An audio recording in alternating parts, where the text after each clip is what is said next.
ain't fast, call it high speed. I've been working hard, yeah, I've been working nightly. If you think you'll win, nah, likely. I be taking shots, yeah, cold-blooded, icy. Watching numbers grow is what I call sightseeing. In the front row, run it up when they hype me. The following grows, they know how to ignite me. Call me CEO, I've been running right, see.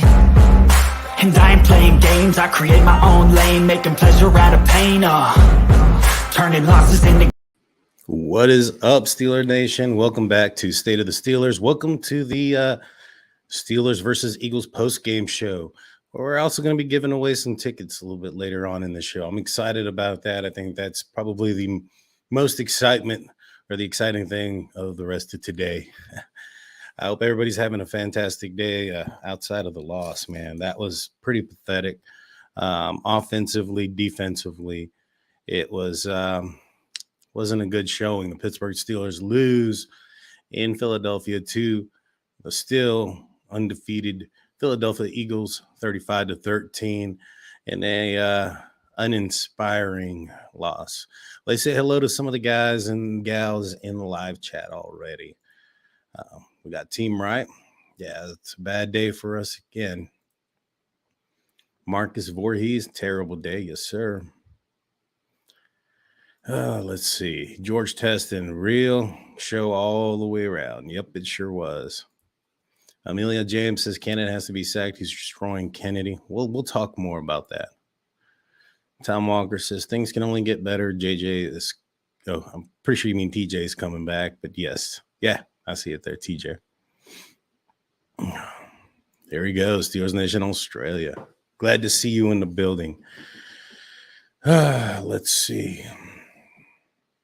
This is definitely not our normal Steelers, but normal as of 2019. I agree with that.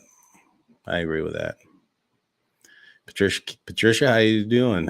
It wouldn't be so bad to lose if we saw some improvement in the team. Yeah, that's something that is a little bit on my mind. Mark says we got to win 9 in a row. Yeah, we basically do. Thank you for everybody in the live chat. So let's talk about this game. Initially, and it started off kind of poor. I mean, go 3 and out, and then the team just goes down the field and hits a big play and gets a touchdown, the first of many for A.J. Brown in this game and in this matchup, and it just didn't, feel right from there, to be honest with you. That was an interception, in the making. I don't know what what happened. You would think 10 out of 10 times that Minkah Fitzpatrick is intercepting that ball. But wasn't the case. A.J. Brown came down with it, and it's just one of those things where, the Pittsburgh Steelers it was just a snowball effect going downhill from there. You look at what they're doing offensively, it's very poor. I think at this point, guys, I mean, it's very early still in Kenny Pickett's career and things of that nature, but there's some concerns there. My concerns are not so much the decision making, but when he's driving the ball down the field, the ball seems to float up on him a little bit. And I've seen it a couple of times, especially down the field. In this game, Pat Freiermuth, there was a pass that should have been intercepted that it was a little bit too high. And it was one of those balls where he's trying to drive the ball in there. I saw that last week against Miami, and, I questioned that. I thought maybe perhaps it's, the rain, the 2-glove thing. The gloves can get kind of slick in those type of inclement weather. And even though it was light rain, you saw some of those things, especially on one of the interceptions, the ball just fluttering in the air.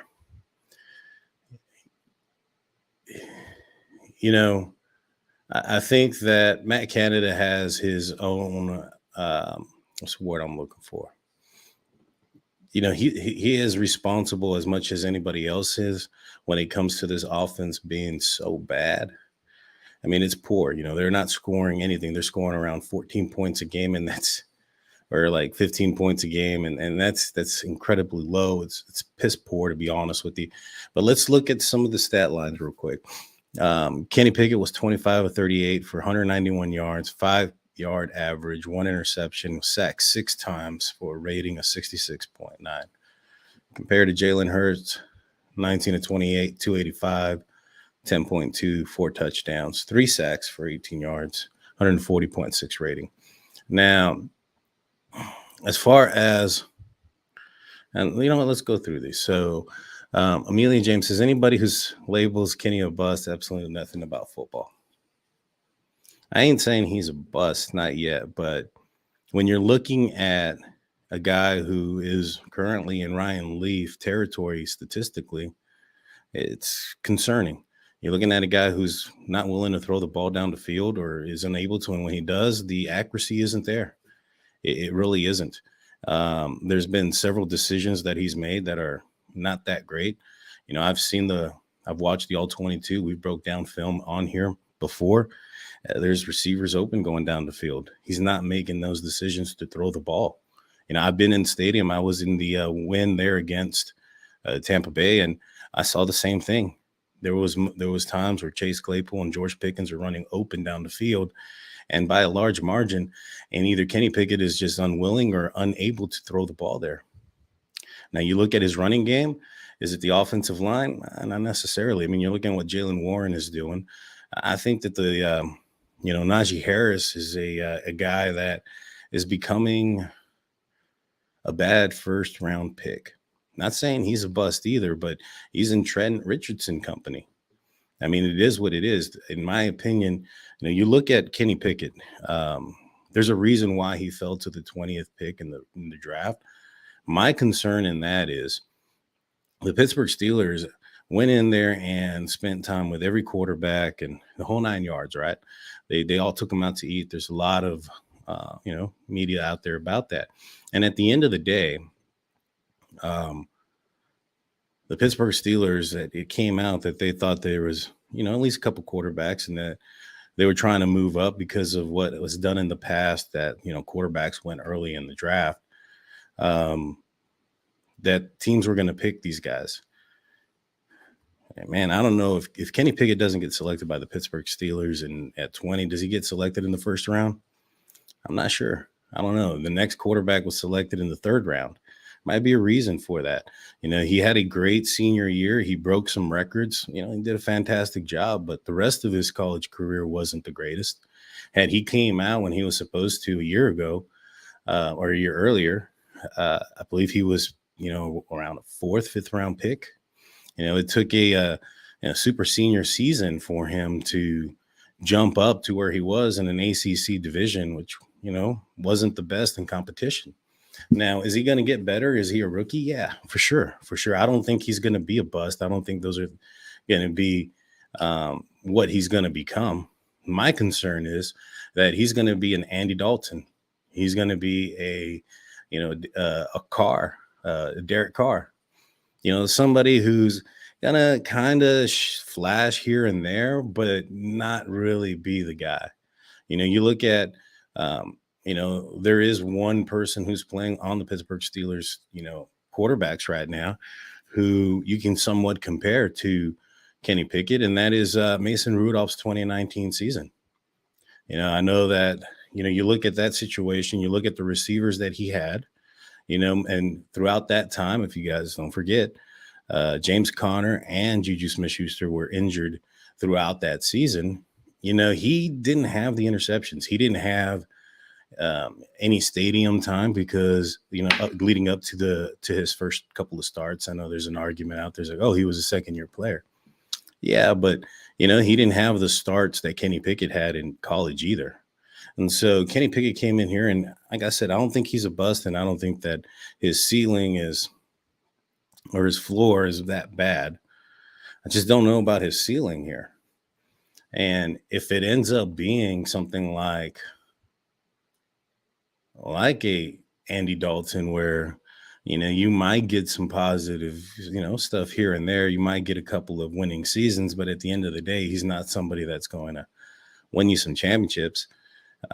You really gotta, no, I never say, let's put in Mason Rudolph. I said that when you look at what Mason Rudolph was able to do, and you look at what Kenny Pickett has done this year, I said it before the season started. Mason Rudolph's 2019 season under Randy Fichtner with lesser wide receiver weapons and probably, Benny Snell's. I think I would take, I think I'd take Najee Harris over Benny Snell, 100% of the time there. You look at what he had. Granted, I think that you can arguably say that Mason Rudolph had a better offensive line in 2019. But when you look at the weapons that he had across the board, I think that was the bar. That was the bar. It was what Mason was able to produce there. And up to this point, Kenny Pickett hasn't surpassed that. That's just what it is. Statistically, the eye test, I haven't seen a deep ball accurately thrown down the field.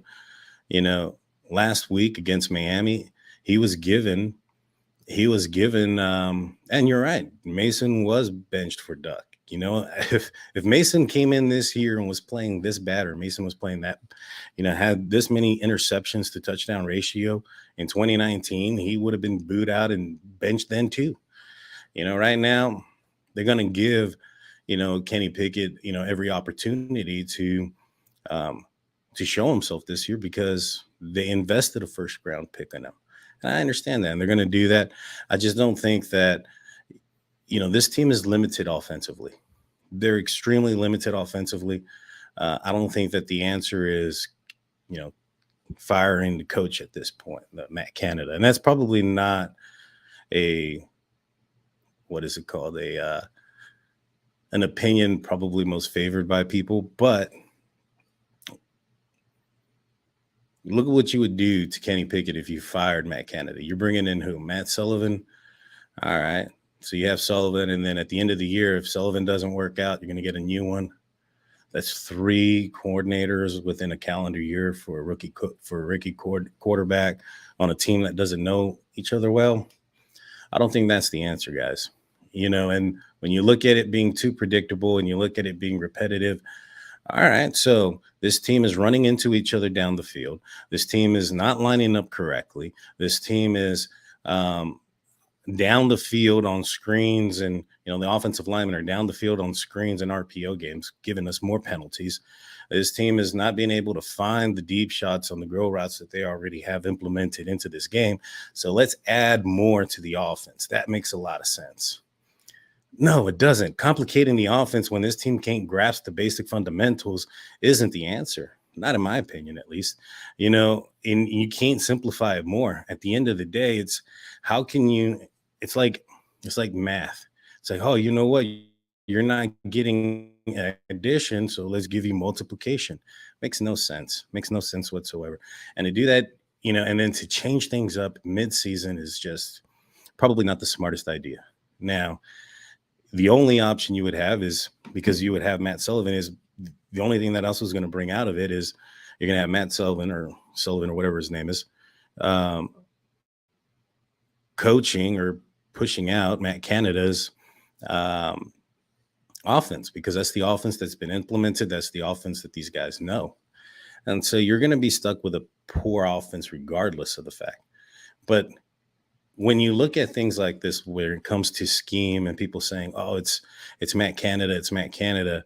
I mean, if it was scheme and the offensive coordinator was so important, don't you think that the Las Vegas Raiders would be doing fairly well, because they have McDaniels, who was the offensive coordinator for Tom Brady and with the Patriots?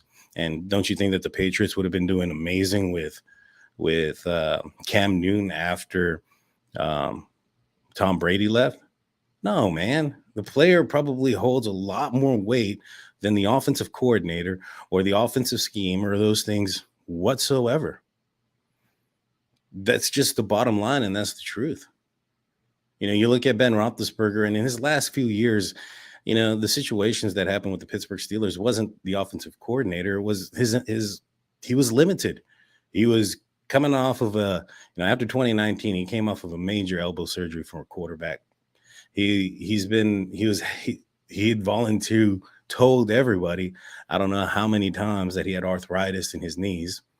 He told everybody he wasn't the running option when it came to RPOs. Nobody ever thought he was going to be the running option or bootlegging or doing any of those things in his final years. So the offense was limited there. The offense is limited now because we have a rookie quarterback who's, in my opinion, concerning, very concerning. There's guys running open down the field, and we'll bring it up in the all 22. I highly encourage you guys to like, comment, and subscribe, because we'll watch it and I'll point it out. I'll point out in the all 22, and we can go back to other games where you have receivers running straight down the field open on go routes that Chase Claypool was calling out the coordinator for not throwing, or at least that's how fans and the media are portraying it. Maybe he's not saying that the play caller isn't putting it out there. Maybe it's the decision maker, behind the center, who's not throwing the ball down the field. Mr. Trubisky didn't throw the ball down the field early on, in my opinion, or when he did, it was like super out of bounds and inaccurate. In my opinion, that was because he was playing not to lose his job. When he came in for Kenny Pickett, who was injured, he played a lot more loose and a lot, in my opinion, a little bit more accurate and a lot more without care. And in my opinion, he played better. Now,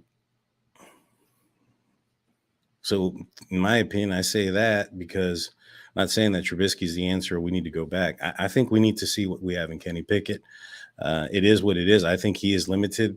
I think that, the throwing down the field is an issue.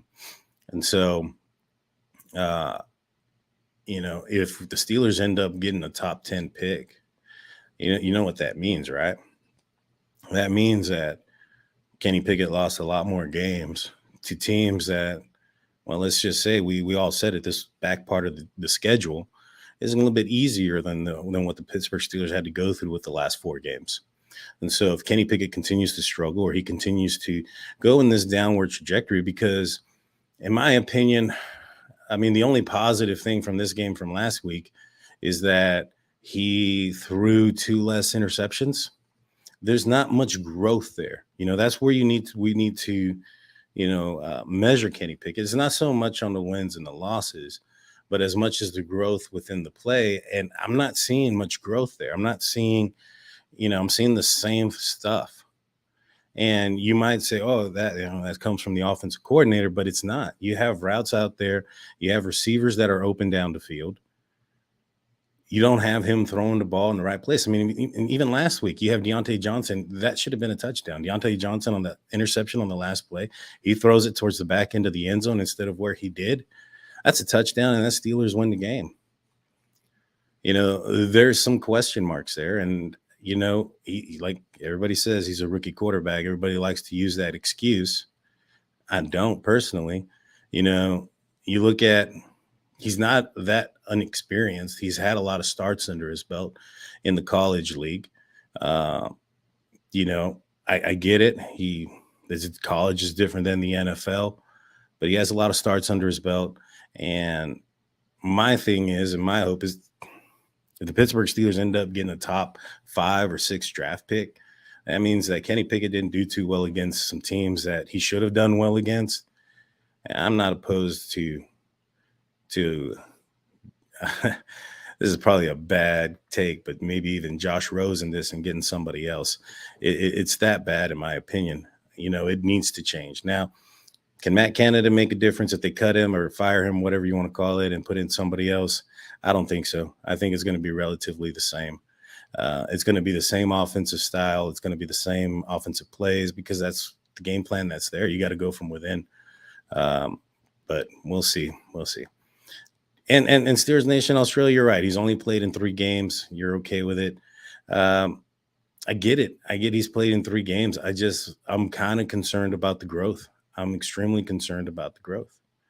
And it could be a very bad take, Keenan Fuller. And I hope it is. I hope Kenny Pickett can turn it around. My thing is, I have not seen him accurately throw the ball down the field over 30 yards. And if you go look at his tape in Pittsburgh, it wasn't very often that he was doing that. And if you're not going to, be throwing the ball down the field that very much often here in the NFL, and you're going to limit yourself to certain, a certain style of play, Doesn't matter what offensive coordinator you get in here. You can get an offensive coordinator that loves to spread the ball. You can go get Bruce Arians, who likes to throw the ball significantly down the field, but this isn't that style of quarterback. You got to get a coordinator that is going to fit Kenny Pickett and fit what he can do and to his strengths. Let me see. No, and I'm not saying that Matt Canada is Matt Canada is the answer. What I'm saying is I think that, and it goes down to a lot of things. I'm actually put this loss and a lot of these things is on on the coaching staff. This goes to Mike Tomlin. To be honest with you, I think that the Pittsburgh Steelers have drafted poorly in the last two drafts in the first round. I wasn't high on Kenny Pickett when he was drafted. I thought that all the quarterbacks were poor going into this draft. I wanted Kyle Hamilton or Jordan Davis because I felt that the defensive line, and especially at that time, there was a question mark about Terrell Edmonds. You know, I didn't want a quarterback going into this draft. Did not want one. Was trying to stay away from it. And if there's a lot of people in the chat saying, oh, that they were high on Kenny Pickett before the Pittsburgh Steelers drafted him, and there's a lot of liars because that was not the case. Outside of maybe inside of Pittsburgh, that could have been the case. The Pitt Panthers and those, fans. But outside of Pittsburgh, those who didn't really care about college football like me, I don't follow a college team. I'm not a Pitt Panther fan. Those things. I wasn't high on him. I wasn't high on any of these quarterbacks. I thought that this was a year that, it was kind of similar. I mean, you go look, history doesn't help. I mean, I'm going to go look it up right now real quick. The Buffalo Bills quarterback that was drafted in the first round that fell and nobody, Emmanuel's, I think is what it was. Let me see. I'm going to look it up. It was back in like 2014 or something like that.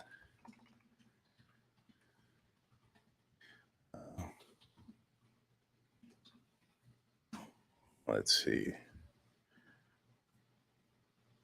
But when you look at it and you go back to those types of situations, I wasn't high on the quarterback. I honestly wanted them to get an offensive lineman. You look at what they did last year with Najee Harris. I'll be honest, I was wanting Najee. I thought that he was going to be a guy. But man, when you look at what he did today on that 3rd down and 2 when they threw it out to him, and instead of running over someone, he dances around and allows himself to get tackled. And I think somebody told him something after that, because after that play, I noticed him running the ball forward and using his physicality and his size. I noticed it 100%.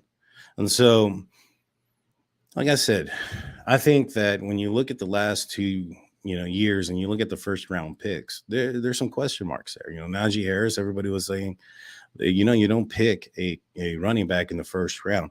Jalen Warren, an undrafted rookie, might be a reason, or not a reason, but that could be a clear indication as to why you don't pick a running back so high. Now, I get it. Najee Harris has been dealing with some injuries and things of that nature, but that doesn't change the fact of the whole dancing and jiggling around and trying to, sneak around him. I don't like it. And yeah, Harris is in his second year, but he's regressing. He's going backwards. Even if you look at his first year, his yards per carry average wasn't that great. He had a lot of yards because he touched the ball so much. He is in Trent Richardson, territory when it comes to yards per average and things of that nature. It is what it is. My black and gold goggles are thick, but at the end of the day, you got to take them off sometimes and realize some of these players and the decisions that this team made, in the last couple of years, not getting a center, choosing a Kendrick Green and sticking with him as long as they did, basically, jeopardizing, Ben Roethlisberger's last season. And yeah, it was bad. It was bad. Some of this decision making that the Pittsburgh Steelers have done in these last few years, it's horrible. It's horrible. And the thing is, and here's the interesting thing. The Pittsburgh Steelers were willing to trade up to get Kenny Pickett. How would you guys feel if that trade up to get Kenny Pickett right now also meant that we didn't have George Pickens? Because let's put a face to what they would have given up. it is what it is. But let's take our black and gold goggles off for a second. This team is playing like trash from the top to the bottom. There ain't an offensive coordinator that's going to be able to fix these things. I mean, when you're looking at the discipline on the offense, you're looking at the penalties that are happening. You're looking at running backs going. I mean, not running backs. You're looking at the linemen down the field getting penalties. You're looking at Dan Moore not lining up. You're looking at illegal shifts. You're looking at a lot of things here. It's not all on the offensive coordinator. And so what I'm trying to say is I'm really concerned about these players.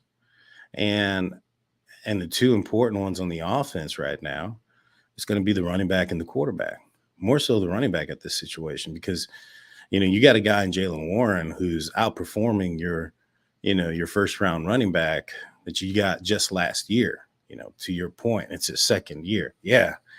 He was just drafted last year, and you're looking at a guy who's you're looking at a dude who's beating him out. I mean, across the board, whether it's, handoffs, it's pass protection, or it's, catching the ball out of the backfield and making somebody miss and getting down the field and falling forward. That's what Jalen Warren has been able to do. And I think he needs to be, higher priority in this offense. Let's see.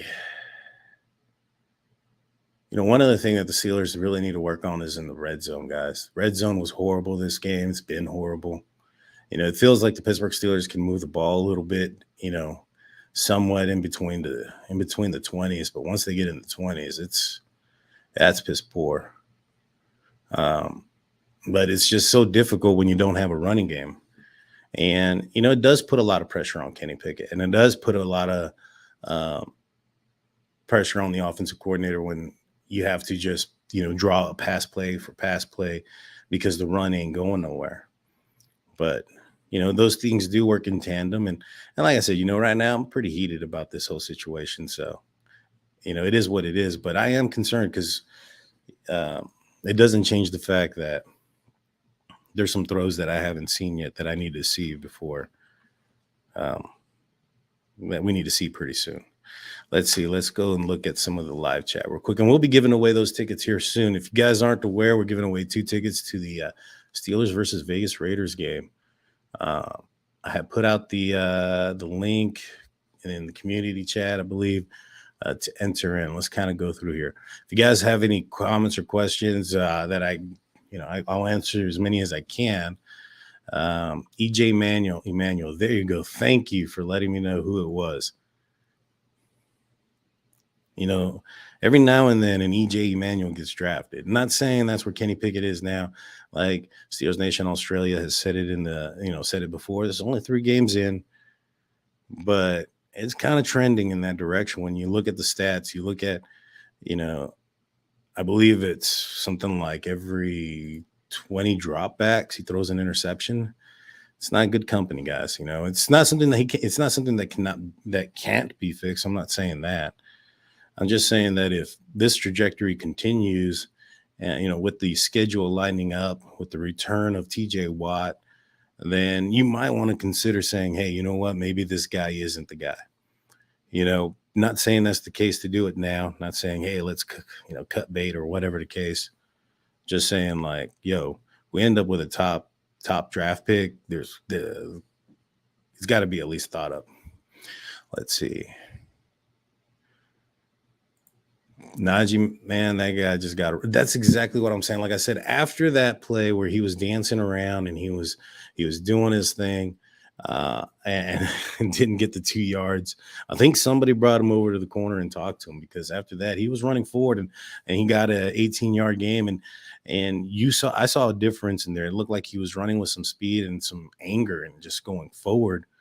It wasn't something that we've seen from him, what I've been seeing from him is a lot more hesitation, which isn't really his game. It's not really his game. Let's see. Second year don't matter. He don't run north and south like he should. That's true. That is true. Loads of players on their sophomore slump. No, it's not just. I mean, you have Dan Moore, but he's a sophomore and he's not doing so good. Uh, well, he's not doing as good as anticipated. You would say he's having a sophomore slump. Uh, on the offensive side, uh, Najee Harris definitely, but his is also could due to injury. Be due to injury. The other thing with Najee is I don't think he's a lost cause. He showed. Not saying that anybody else is a lost cause. I'm just talking about Najee. I don't think he's a lost cause. I think he's a guy that he showed last year he had no offensive line in front of him. He was still able to gather some yards. However, he had more burst, in my opinion, visually, just kind of, remembering and seeing it. He had more burst. He was quicker last year. This year, it was like, I know he had the injury, but he also put on some weight. If you go and look at James Conner, you look at Le'Veon Bell, those guys in their second year, they did the opposite. They dropped weight. They got more explosive. They got quicker. They got more dynamic. I think that it might be time for, maybe Najee Harris to take a play out of their playbook. Uh, Definitely so. I mean, he needs to drop some weight and get faster. I think if you can do that, because that's the one thing that I see in Jalen Hurts and Najee Harris, not Jalen Hurts, Jalen Warren and Najee Harris, is that Jalen is shifty and he'll shift around there, but he's straightforward and quick. And when Najee does it, it's more hesitation, and he doesn't have that burst to get back up once he stops and goes. You know what I'm saying? And so gets himself in a little bit of trouble. Let's see. Yeah, I agree with you, American Assassin. I won't put it up here, but I agree with you. He's regressed. Yes, he has. Let's see.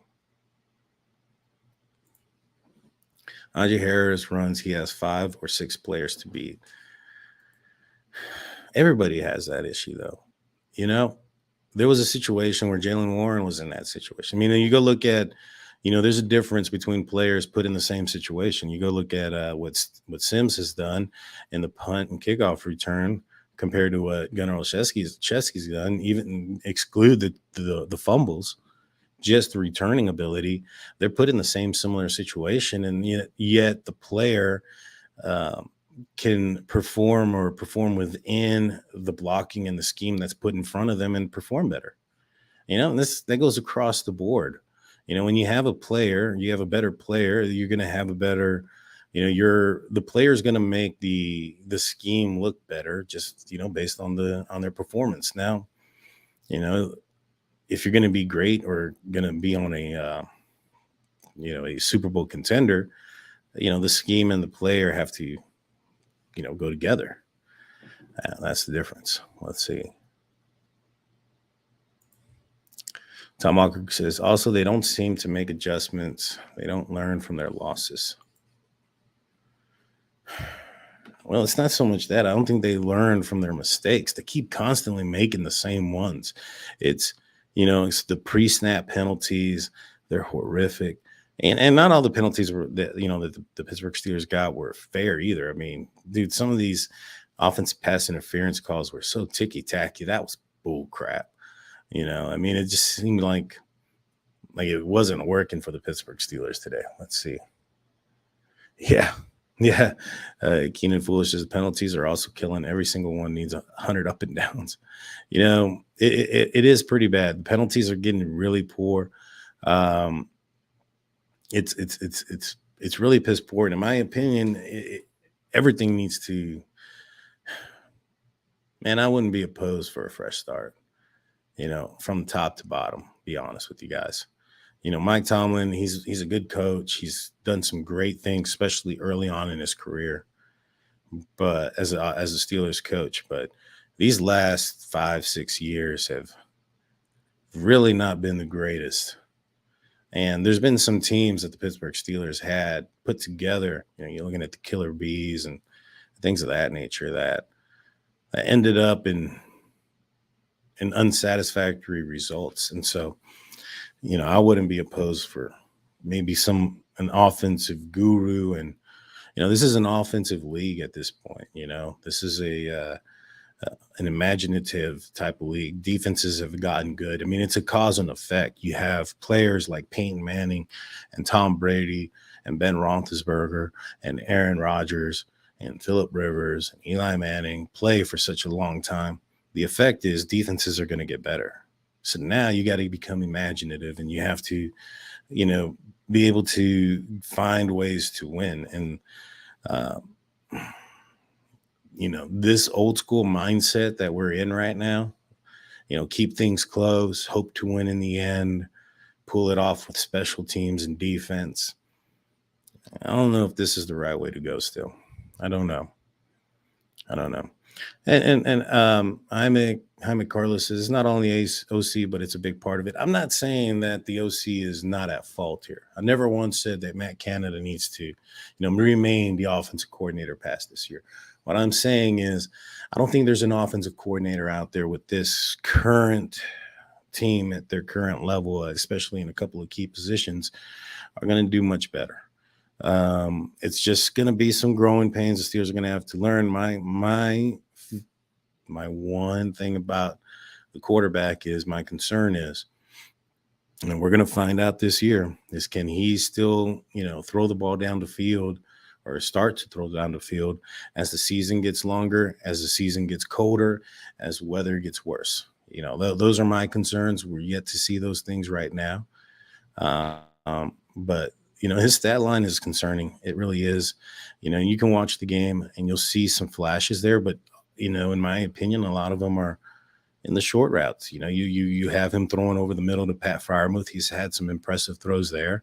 He's had some impressive back shoulder throws, within about 15 yards. I need to see him spread the ball down the field more. And if that's Matt Canada withholding him back or saying you can't throw the ball down the field, it's not, we don't want you to throw an interception, then get that guy out of here. But, I don't think that's the case, especially now. What's the point of holding him back at this point? The Steelers are 2-6. They're in the basement of the AFC North. They're looking at one of the top 10 picks in the draft next year. What would be the point of doing that? It makes zero sense. I don't think that's what's happening. I think that the Steelers right now are just getting overmatched and overcoached across the board, offense, defense, everywhere. I mean, I think the best play the Steelers had were two trick plays. You had one that was a Claypool pass, which was great, and then you had the fake punt. That was awesome. That's not going to get you anything. I think Derek Watt was probably the player of the game today, and that's sad. Let's see. Tom Argo was warned for RB1, maybe. I wouldn't be opposed to that. I really wouldn't. Keenan Fuller says, honestly, should trade DJ, Claypool, Najee, and Mitch for at least see what they can get out of that. A lot of help and needs on both sides. I mean, that's too many. That would leave too many holes. I think that, there's a possibility that Claypool may have played himself into a better draft capital for us this game. I mean, he was out there. He dragged players for a first down, using his physicality and his size. And, it'd be I wouldn't be surprised if there's a couple of teams calling, especially after the Pittsburgh Steelers loss. And things are looking so grim. Let's see.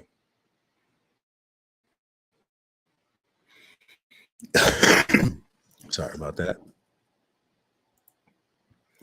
Person says after the bye, we're going to win because TJ is coming back. And well, not just TJ, but also you also got to say that DeMonte Casey's coming back and is going to show some different fronts. That's why I say if the Pittsburgh Steelers are in the top 10, hold on. I hope let me know in the live chat if I'm still going on. It looks like I may have froze.